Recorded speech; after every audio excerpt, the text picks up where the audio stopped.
Kasusu muluk.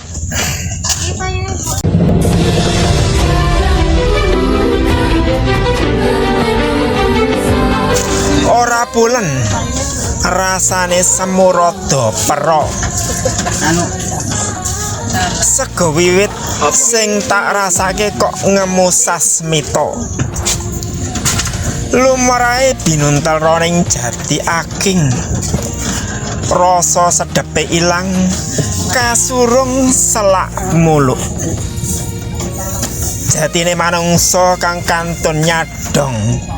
Melu tata rakit kesampluk rasa milik.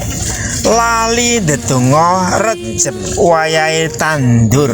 Kira lali jejeli ndedonga. Duh Gusti nyuwun kiat paringi eling. Sego wiwit sepincuk muga wilujeng babar tekan Lailatul Qadar. Ama lan ridu tinebihna saking lelakon iki.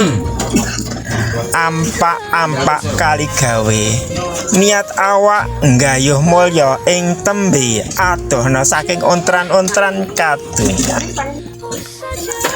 Ndarajaya 8 Januari 2026.